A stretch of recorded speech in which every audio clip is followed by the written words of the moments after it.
Hi, today நம்ம ஒரு சூப்பரான தக்காளி சாப்பாடு எப்படி செய்கிறதுன்னு பார்க்கலாம். அதுக்கு முதல்ல நான் ஒரு 3 to 4 டம்ளர் பாஸ்மதி ரைஸ் எடுத்திருக்கேன். இதை நல்லா வாஷ் பண்ணிவிட்டு நம்ம குக் பண்ணுறதுக்கு ஒரு 10 to 15 மினிட்ஸ் பிஃபோர் ஊற வச்சுக்கலாம்.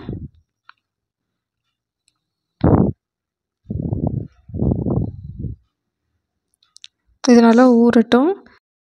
இப்போ தக்காளி சாப்பாடு பண்ணுறதுக்கு நான் குக்கர் அடுப்பில் வச்சுக்கிறேன்.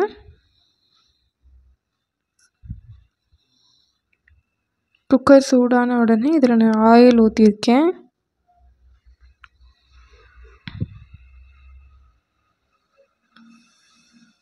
இப்போ லைட்டாக ஒரு பிரியாணி ஃப்ளேவர் வரணுங்கிறதுக்காக ஒரே ஒரு பட்டை ஆட் பண்ணிக்கலாம். இது வந்து ஆப்ஷனல் தான். பட்டை ஃப்ளேவர் பிடிக்கலன்னா நம்ம ஆட் பண்ணிக்க வேண்டாம்.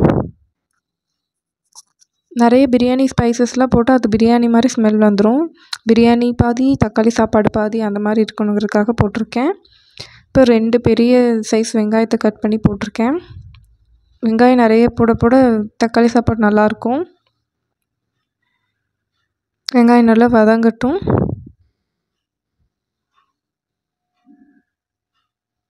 இப்போ இது கூட வந்து நான் கொஞ்சம் கருவேப்பிலை ஆட் பண்ணியிருக்கேன். கருவேப்பிலையும் நல்லா வதங்கட்டும்.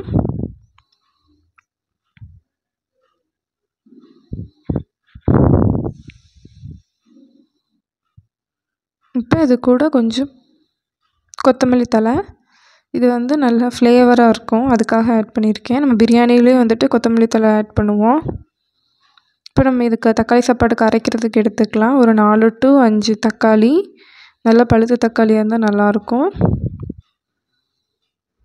ஒரு 2லேருந்து 3 வரமிளகா. இதெல்லாமே உங்களோட ஆப்ஷன் தான். நம்ம நிறைய செஞ்சோம்னா நிறைய தக்காளி வரமிளகா வந்து எக்ஸ்ட்ரா ஆட் பண்ணிக்கலாம். இப்போ இது கூட ஒரு சின்ன துண்டு இஞ்சி ஆட் பண்ணியிருக்கேன். ஒரு சின்ன சைஸ் பூண்டு. இப்போ இது எல்லாத்தையும் நல்லா அரைச்சி எடுத்துக்கலாம். ரொம்ப நைஸான பேஸ்ட்டாக அரைக்கணும்னு அவசியம் இல்லை, கொஞ்சம் கொரகொரப்பாகவே இருந்தால் நல்லா தான் இருக்கும். இப்போ நம்மளோட வெங்காயம், கருவேப்பிலை, கொத்தமல்லி தழை எல்லாம் வதங்கிருச்சு. இது கூட நம்ம அரைச்சி வச்ச பேஸ்ட்டை ஆட் பண்ணிக்கலாம்.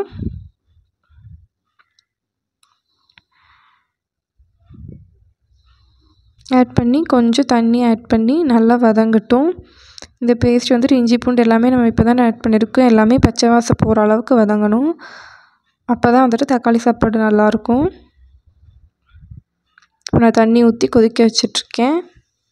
இப்போ இந்த டைமில் நான் ஒரு சின்ன ஒரு ஃப்ளேவருக்காக கொஞ்சம் மஞ்சத்தூள் போட்டிருக்கேன்.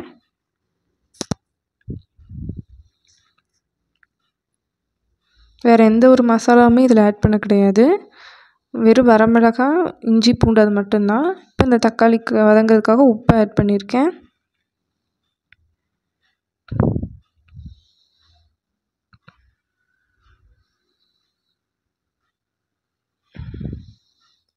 நல்லா கிளறி விட்டுக்கிட்டே இருக்கலாம்.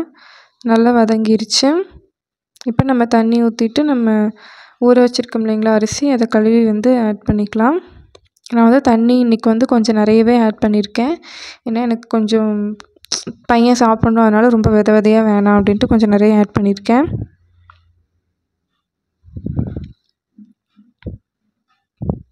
ஒரு டம்ளர் அரிசிக்கு 2 டம்ளர் தண்ணி கரெக்டாக இருக்கும்.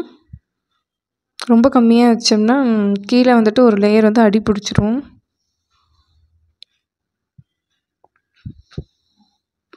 இப்போ தண்ணி ஊற்றிட்டு அரிசி ஆட் பண்ணிவிட்டு உப்பு செக் பண்ணிக்கலாம். உப்பு வந்துட்டு கொஞ்சம் ஒரு கல் வந்துட்டு அதிகமாக இருக்கணும், அதுதான் கரெக்டான அளவு. இப்போ செக் பண்ணிட்டேன். குக்கரில் நான் 3 விசில் விட்டு எடுத்துக்கிறேன். பாருங்கள் ரைஸ் எப்படி வந்திருக்குன்னு. இத்தனைக்கு நான் 3 to 4 விசில் பக்கம் விட்டேன், இருந்தாலும் எனக்கு கரெக்டாக வந்திருக்குது. உப்பு காரம் எல்லாமே கரெக்டாக இருந்துச்சு. இதில் வந்துட்டு ஒரு ஆறுனதுக்கப்புறம் தான் வந்துட்டு நம்ம கிளறணும். உடனே கிளறினோம்னா அந்த அரிசி வந்து உடஞ்சிரும். ட்ரை பண்ணி பாருங்கள். தேங்க்யூ.